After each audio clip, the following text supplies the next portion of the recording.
우리나라의 초대교회 때 선교사님들은 교인이 된다 혹은 아니면 예수 믿기로 결단한다 그러면은 몇 가지 강령들을 반드시 준행하도록 했습니다.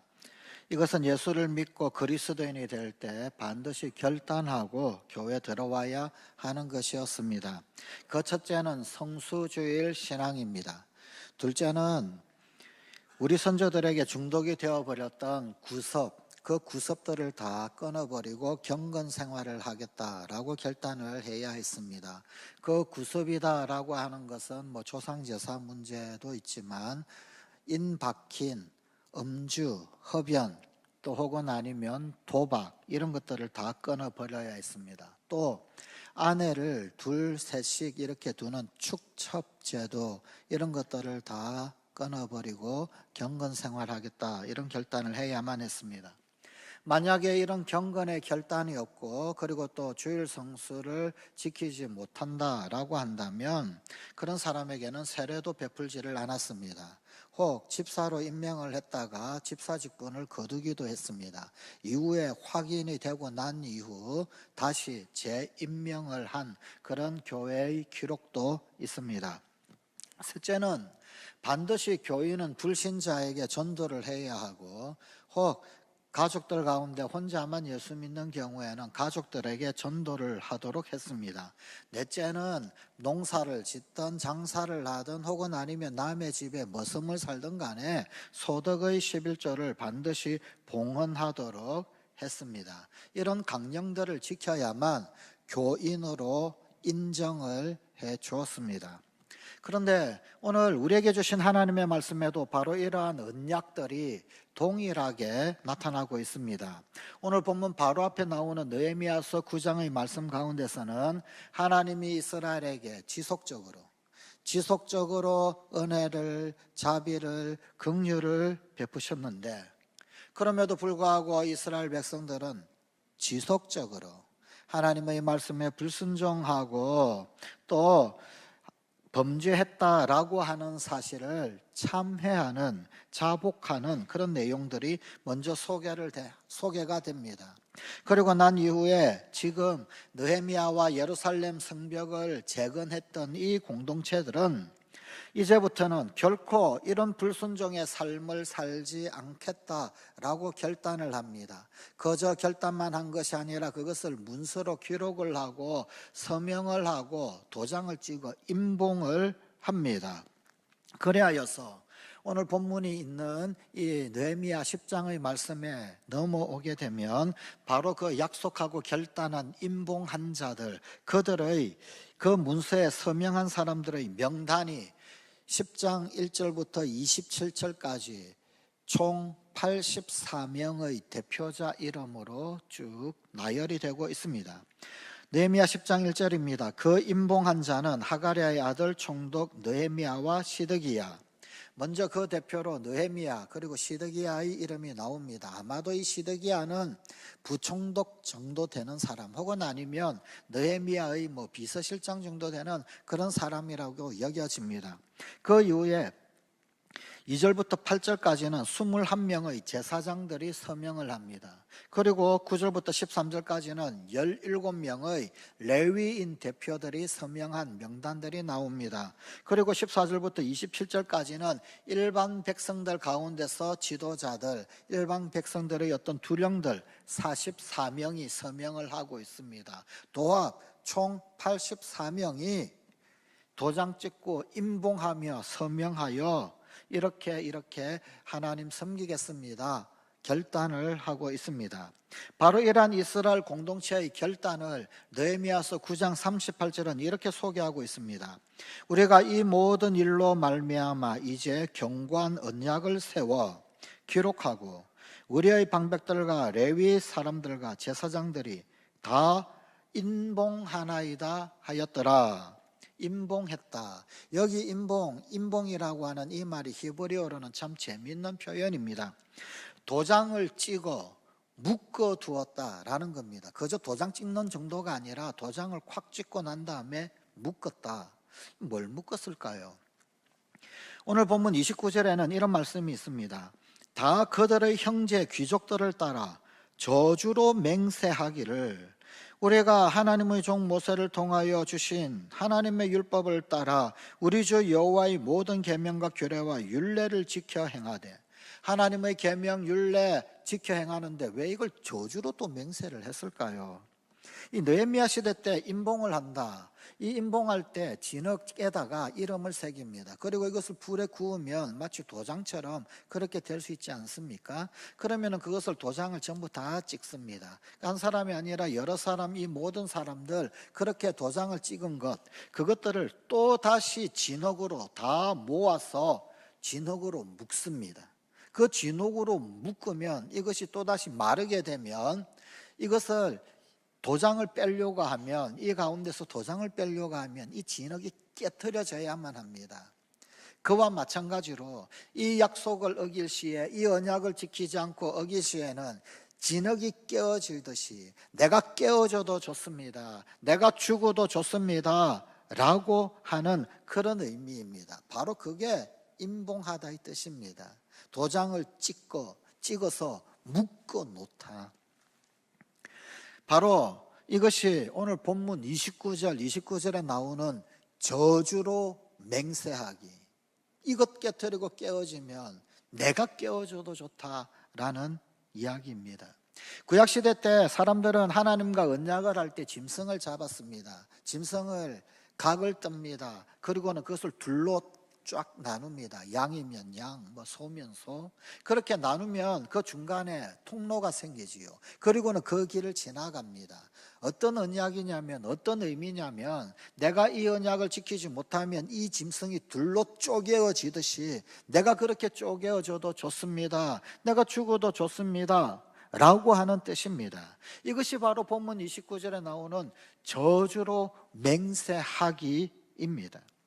예루살렘 성벽을 재건을 하고 수문학 광장에서 부흥을 체험을 했던 그 이스라엘 공동체, 그 주의 백성들이 문서에 기록을 하고 그리고 서명을 하고 임봉을 한 결단의 내용, 그 내용이 무엇이었을까요?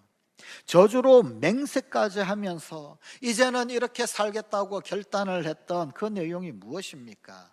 그 내용이 바로 오늘 우리에게 주신 하나님의 말씀의 내용입니다.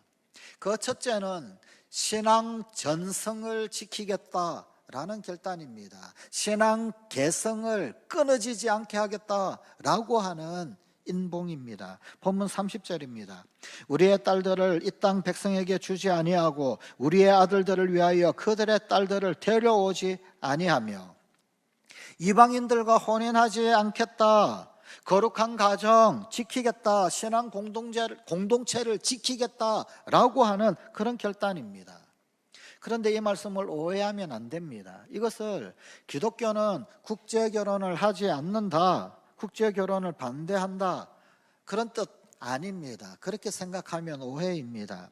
다윗의 조상이고 예수님의 족보 가운데 조상으로 어여시 이름이 올라가 있는 룻과 보아스가 결혼을 했지요. 이 룻은 모압 여인이었습니다.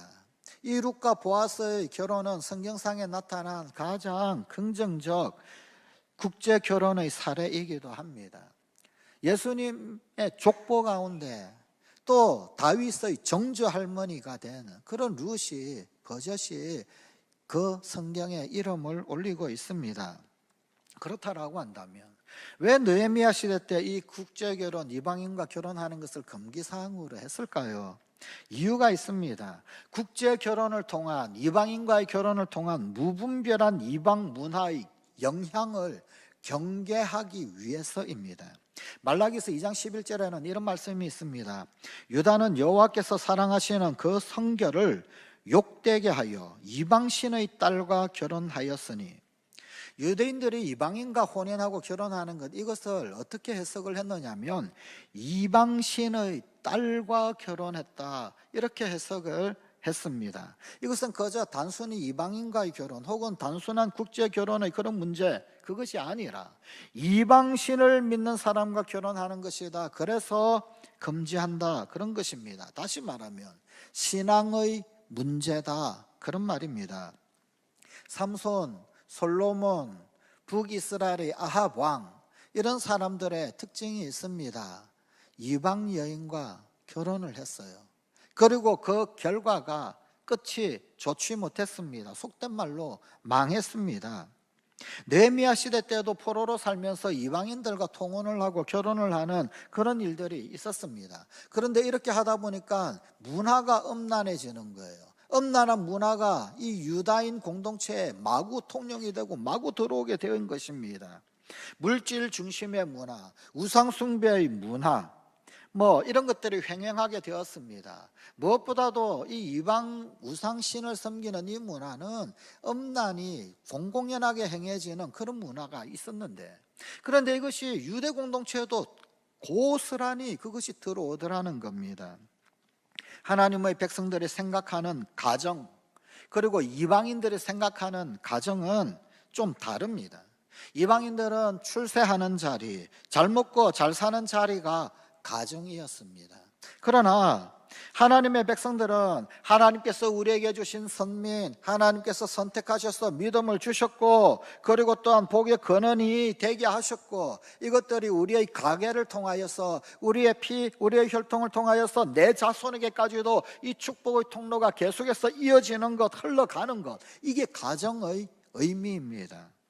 교육의 방법도 전혀 다릅니다. 하나님의 백성들에게 있어서 교육은 성경입니다. 하나님의 말씀입니다. 하나님을 가르치는 것, 그것이 교육의 가장 중요한 최우선순위였고, 또한 교육의 전부이기도 합니다. 이 세상 살면서 사실 결혼보다 중요한 것이 없지요. 그런데 사실은 결혼보다도 훨씬 더 중요한 게 있습니다. 구원의 문제입니다.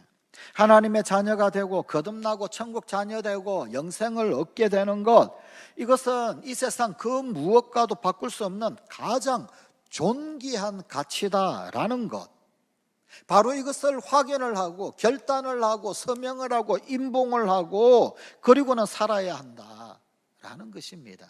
그것이 오늘 본문의 도전입니다. 첫째, 이스라엘 백성들이 결단하고 봉인했던 내용입니다. 가정을 지켰으면, 가정을 가졌다고 한다면 그 가정을 잘 지켜야 합니다. 가정을 반드시 경건한 가정으로, 무엇보다도 하나님의 축복의 통로로, 복의 근원이 되는 그런 가정으로, 어떤 어려움이 있어도 이것이 단절되지 않도록, 그 복의 이 형통의 통로가 끊어지지 않도록 그 가정을 잘 지켜내어야만 합니다. 오늘 본문 30절은 이방인이나 혹은 아니면 국제 결혼을 금기시한 그런 내용이 아닙니다. 이 본문의 진짜 의미는 우리와 우리의 자녀들이 어떻게 세속적인 영향 가운데서 보호되며 지키며 살 것인가, 그것을 가르치는 경계의 말씀입니다.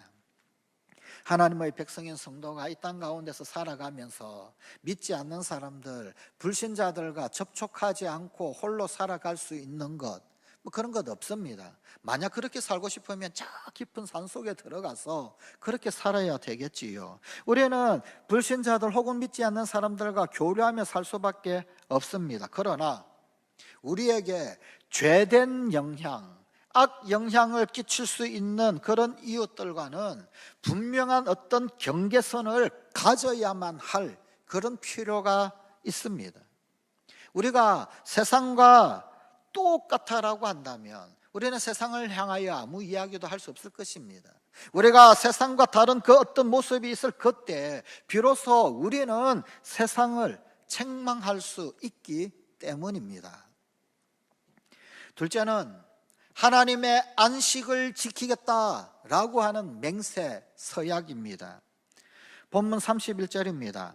혹시 이 땅 백성이 안식일에 물품이나 온갖 곡물을 가져다가 팔려고 할지라도 우리가 안식일이나 성일에는 그들에게서 사지 않겠고 일곱째 해마다 땅을 쉬게 하고 모든 빚을 탕감하리라 하였고, 소위 안식일 신앙, 성수주일 신앙입니다. 그 옛날 유대인들은 바벨론 포로로 끌려가고 난 이후에 더 이상 성전에서 제사를 드릴 수가 없었습니다. 성전이 다 무너졌고 또 예루살렘이 아니고 바벨론으로 포로로 끌려왔는데 무슨 성전 제사를 드릴 수 있겠습니까? 이게 그들의 딜레마였습니다. 성전의 파괴로 인하여 이전에 경험해보지 못한 그런 위기를 맞이하게 됩니다. 그들은 바벨론에서 두 가지 대안을 찾게 됩니다. 그 한 가지는 안식일이고 다른 하나는 회당이었습니다. 아브람 요수아 헤셀이라고 하는 유대인 랍비가 쓴 안식이라고 하는 책이 있습니다. 거기에 보면 그가 아버지에게 들었던, 그리고 배웠던, 또 주거니 받거니 했던 여러 전성들, 계승해야 할 들려주신 이야기들 있는데 그 가운데서 이런 이야기를 전해주고 있습니다. 어떤 종교는 거대한 성당이나 사원을 세우지만 우리는 시간 속에서 성스러움을 채우려면 다른 감각이 필요하다. 시간 속에서 성스러움을 채우는 어떤 다른 감각, 이 다른 감각을 통해서 찾은 대안이 바로 안식일이었습니다. 공간이 아니라 시간을 성화한 것입니다. 시간의 건축술을 통하여서 시간의 성소인 안식일을 재발견하게 됩니다. 그동안 자신들의 상행위 때문에 거추장스럽게 여겼던 안식일, 그 안식일을 이 바벨론 포로로 끌려가고 난 다음에 재인식하게 되었던 것입니다. 가장 비물질적인 것, 바로 시간 속에서 그들은 하나님을 만납니다. 오늘날 우리는 더 이상 안식일을 지키지 않습니다. 우리는 주일을 지키고 주일 예배를 드립니다. 그러나 주일은 안식일의 정신, 이 안식일의 정신만큼은 고스란히 그대로 계승하는 날입니다. 창세기 2장 2절의 말씀은 좀 우리에게 수수께끼 같은 그런 말씀이기도 합니다. 잘 한번 들어보십시오. 하나님이 그가 하시던 일을 일곱째 날에 마치시니 그가 하시던 모든 일을 그치고 일곱째 날에 안식하시니라.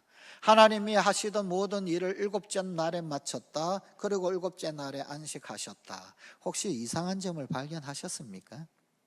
하나님께서 창조 사역을 며칠 동안 하셨을까요? 7일 동안 하셨나요? 6일 동안 하셨나요? 우리가 알기에 하나님께서는 6일 동안 창조를 하셨습니다. 그런데 지금 제7일, 다시 말하면 그가 하시던 일을 일곱째 날에 마쳤다. 창세기 2장 2절은 그렇게 기록합니다. 그리고 그 후반 부분에는 일곱째 날 쉬셨다, 안식하셨다. 출애굽기 20장 11절은 주께서 엿새 동안 천지를 창조하셨다, 엿새 동안 창조 사역하셨다라고 분명히 기록을 합니다. 자, 그렇다라고 한다면 창세기 2장 2절은 하나님이 여섯째 날 당신의 일을 마치셨고 일곱째 날 쉬셨다, 이렇게 기록되어야 맞지 않을까요? 왜 성경은 굳이 일곱째 날에 마쳤다라고 그렇게 표현을 하고 있을까요? 딜레마입니다. 이것을 고대의 랍비들은 일곱째 날에 또 하나의 창조가, 또 하나의 창조 행위가 있었다, 그렇게 해석을 하고 결론을 짓습니다. 그것은 엿새 동안 천지가 창조되었듯이 일곱째 날에 창조된 것이 있었다라는 것입니다. 그게 뭐냐? 바로 메누하였습니다.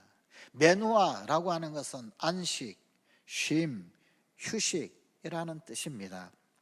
고대 랍비들의 해석입니다. 엿새 동안 창조가 이루어진 뒤에 우주에 무엇이 없었는가? 메누하가 없었다. 안식일이 되자 메누하가 왔다. 그리하여 우주가 완전해졌다. 엿새 동안 창조를 했는데 그 창조에는 안식이 없었다는 거예요. 일곱째 날 메누와 안식이 들어왔는데 이 안식이 들어오고 난 다음에야 온 우주가 온전해졌다라는 것입니다. 그것이 바로 고대 랍비들의 해석입니다. 휴식 혹은 아니면 쉼이라고 풀이되는 이 메누하에는 노동을 쉬고 수고를 쉬고 하는 그런 의미가 있습니다. 물론 있습니다. 그런데 단순히 그런 의미만 있는 것 아닙니다. 휴식하고 노동을 쉬고 수고를 거치고 하는 그 이상의 의미가 더 있습니다. 그저 단순히 힘든 일, 피로, 여한 종류의 활동, 그런 것에서 벗어나는 것, 그것이 진정한 안식이 아닙니다. 고대 랍비들은 메누하, 즉 이 안식이 특별한 창조 행위를 낳았다. 그리고 이 매노아 없이는 우주가 완성되지 못했다. 그렇게 해석을 합니다. 고대 랍비들의 문헌에 나오는 계속되는 글귀입니다. 일곱째 날에는 무엇이 창조되었는가? 평온, 고요, 평화, 그리고 휴식. 매노아는 평온입니다. 행복입니다. 고요입니다. 조화로움입니다. 주일은 하나님 앞에서 바로 이 행복을 누리는 날입니다. 고요를 누리고 조화로움을 찾고 평온을 찾고 그것을 마주하는 날입니다. 그래하여서 우리 평일의 삶, 그 평일의 삶에 하나하나의 작품들, 그 평일의 삶의 작품들이 진정한 완성이 이루어지게 하는 것, 완성작이 되게 하는 것, 바로 그것이 주일입니다. 하나님의 조화로움을 마주하면서 우리 평일의 삶이 온전히 진정한 완성작이 되는 것입니다. 그것을 우리는 임마누엘, 함께 하시는 하나님, 하나님이 우리와 함께 하심으로 모든 것이 조화롭게 되는 임마누엘로 나타나는 것입니다. 유대인들은 오랜 세월 동안 타민족의 억압을 받아왔습니다. 피정복민으로 많은 세월을 살았습니다. 그러다 보니까 고난도 많고 역경도 많았습니다. 핍박을 많이 받았습니다. 그런데 그들이 많은 억압을 받고 핍박을 받는 요소 가운데 제일 큰 요소가 안식일 때문이었습니다. 안식일은 안식을 지켜야 한다. 그래서 더 많은 핍박을 받았습니다. 뭐 잘났다고 안식일 일 안 하고 쉬느냐는 거예요. 포로로 끌려왔으면, 노예로 끌려왔으면 죽도록 일해야지. 안식일은 다 그냥 그만하는 거예요. 더 많은 핍박을 받았습니다. 억압을 받았습니다. 그런데 정작 유대인들은 역설적으로 유대인이 안식일을 지켰다기보다는 안식일이 유대인을 지켰다라고 말합니다. 안식은 주님과 더불어 행복, 고요, 평온, 조화를 마주하는 것입니다. 이 유대인들은 이후 안식일을 지키는데 그냥 지키는 정도가 아니라 생명 바쳐서 지켰습니다. 목숨 걸고 안식일을 지켰습니다. 기원전 164년경에 시리아의 안티오코스 에피파네스 4세라고 하는 왕이 있었습니다. 이 왕이 안식일 날 예루살렘을 침략하여 전쟁을 일으킵니다. 안티오코스 에피파네스가 아는 것이 있었습니다. 유대인들은 안식일에 쉰다, 심지어 싸움도 하지 않는다. 그건 노리고 일부러 안식일에 침공에 들어갔습니다. 엄청난 피해를 입었지요.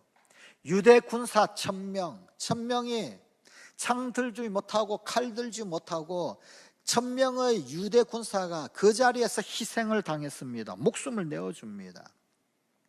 그리고 그 이후 안식일이 지나고 이에 맞서 싸워서 결국에는 이기고 승리한 이야기가 성경 외에 외경이라고 하는 것이 있는데 그 외경에 보면은 마카비서가 있습니다. 마카비상, 마카비하. 이 마카비서에 이 이야기, 안식일을 지키고 그리고는 그 이후의 싸움에서 역전하여 승리한 이야기를 마카비서에 고스란히 전하고 있습니다. 그때 나타났던 그 하누카, 수전절, 절기의 유래를 소개를 합니다. 그들은 바로 이렇게 안식일, 목숨 걸고 안식을 지키는 것, 이거 여기에 지금 서명을 하고 있는 겁니다. 임봉을 하겠다는 겁니다. 이제는 이 안식을 지키겠다.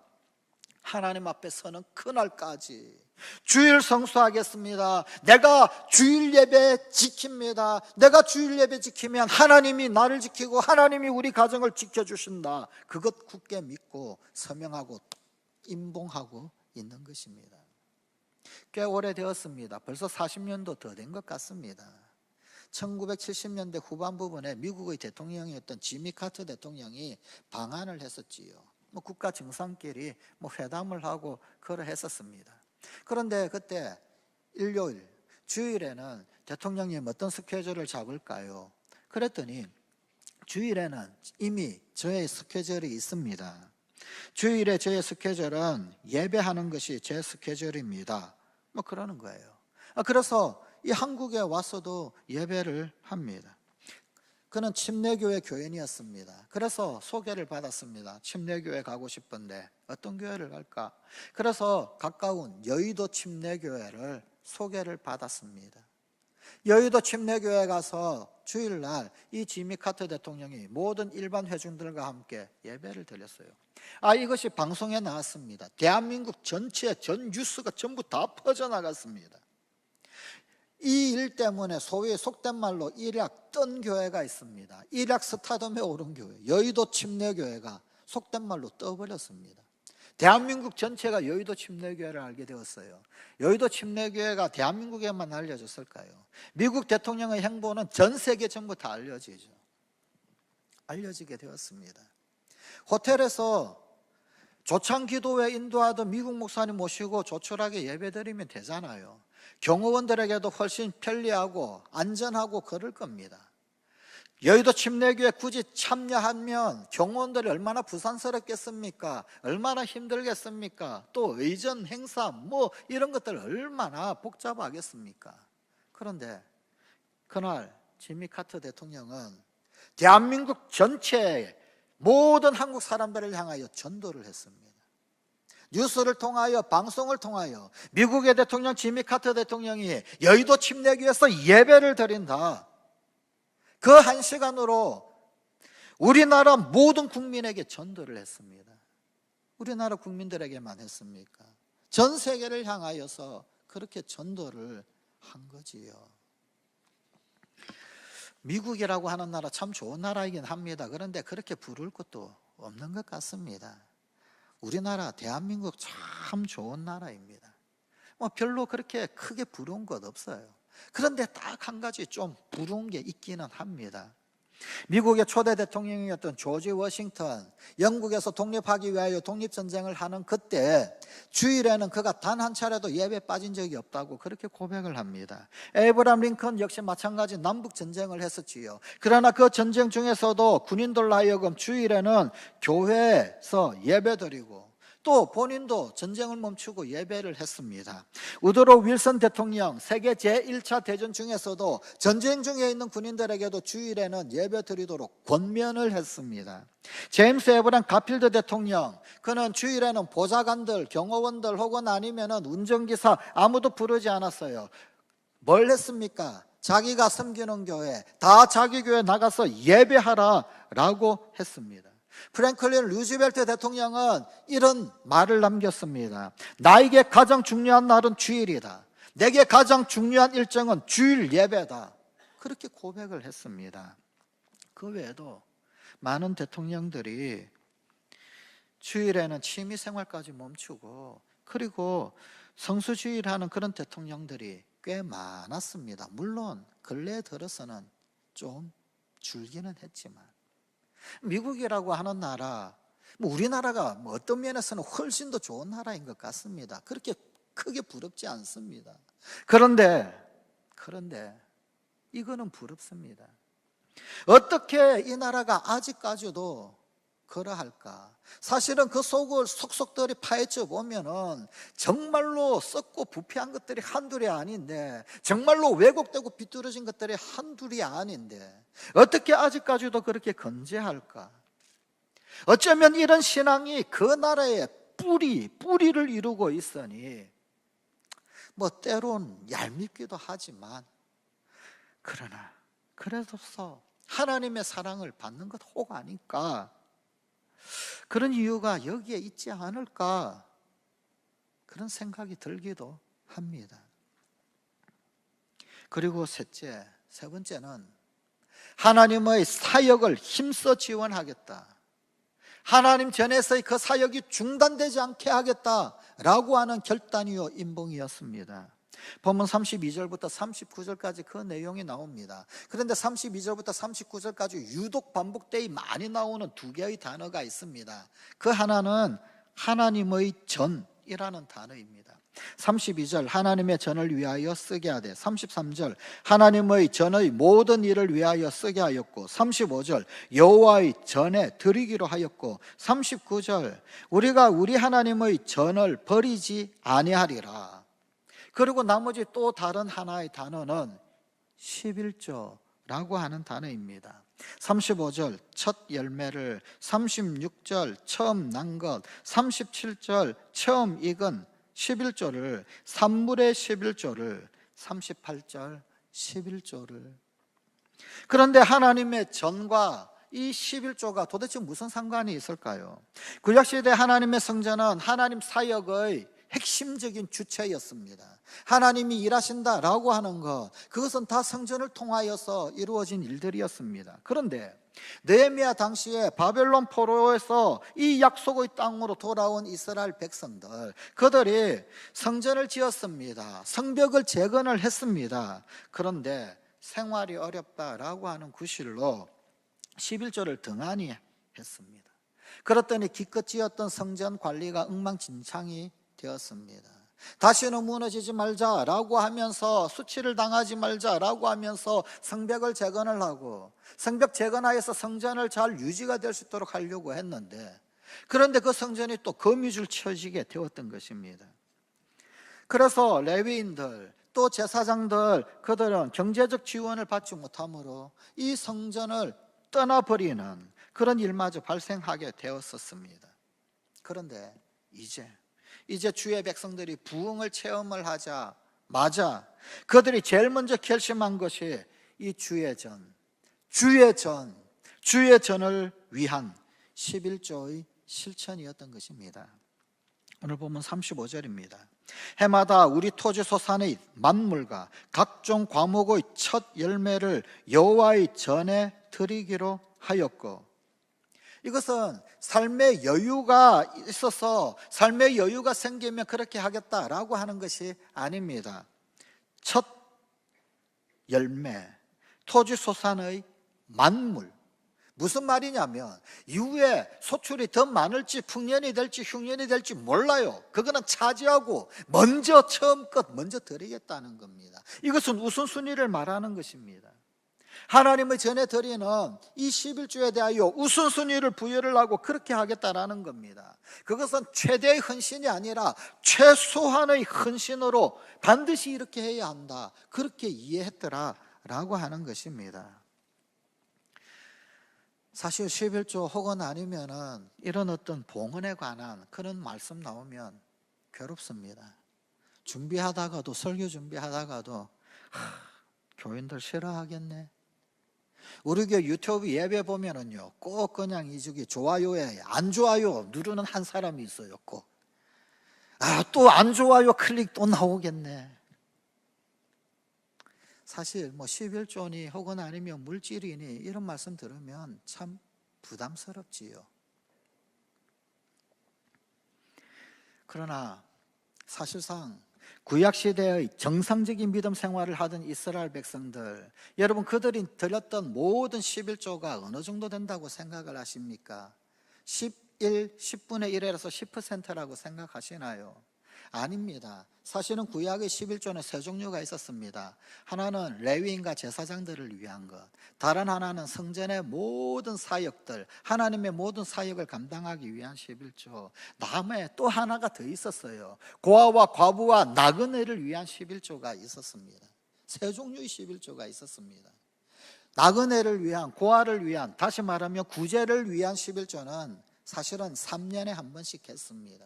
그렇게 하면 사실 이 11조는 연으로 환산을 하면 23%의 그런 어떤 하나님의 사역을 지원하는 일에 헌신을 하고 있었던 것입니다.